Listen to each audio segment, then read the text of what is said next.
అమరావతి మీద మళ్ళీ విషం చిమ్మారు జగనన్నయ్య. ఏమంటారు? అమరావతిలో ఈ ప్రస్తుతం కొనసాగుతున్న బిల్డింగ్స్లో కొనసాగుతున్న టెంపరరీ సెక్రటేరియట్, ఆ బిల్డింగ్స్లో కొనసాగుతున్న టెంపరరీ అసెంబ్లీ, దీన్ని మిస్అండర్స్టాండ్ చేసుకోవద్దు. బిల్డింగ్స్ టెంపరరీ కాదు, ఆ బిల్డింగ్లో ఉన్న ఆ ఫెసిలిటీ, వీళ్ళు ఉన్నది టెంపరరీ.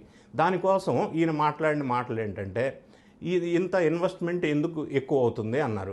5 సంవత్సరాలు గతంలో ఈయన పరిపాలించినప్పుడు కాంట్రాక్టర్స్ క్యాన్సిల్ చేయకుండా అట్లానే వదిలేసి బిల్డింగ్స్ స్పాయిల్ చేయడం వల్ల ఫండ్ ఎక్కువ అవుతుంది. నంబర్ 1. నంబర్ 2, అమరావతి అక్కడ అన్ని వేల కోట్లు పెట్టకుండా విజయవాడ గుంటూరు మధ్యలో పెడితే బాగుంటుంది.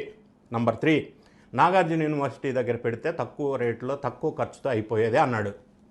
నా క్వశ్చన్ అంటే, వైఎస్ఆర్ కాంగ్రెస్ పార్టీకి, జగన్ రెడ్డి గారికి అమరావతి అక్కడ ఉండాలని కోరుకుంటున్నారా? అంటే మీ స్టాండ్ మారిందా?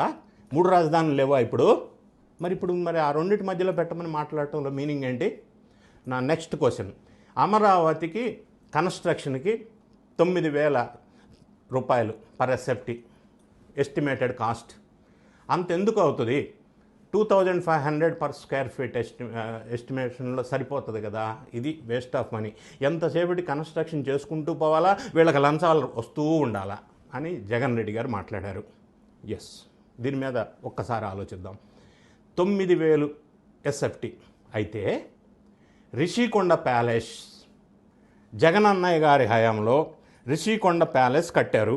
అందులో ఇన్వెస్ట్ చేసింది ఎస్ఎఫ్టీకి 31,677 ఫర్ యువర్ ఇన్ఫర్మేషన్. మరి ఇక్కడ అమరావతిలో 9,000 సరిపోతుంది, 9,000 ఎక్కువ, 2,500 సరిపోతుంది అన్నారు. రిషికొండ ప్యాలెస్లో ఎస్ఎఫ్టీకి 31,677 రూపాయలు ఎందుకు పెట్టారు?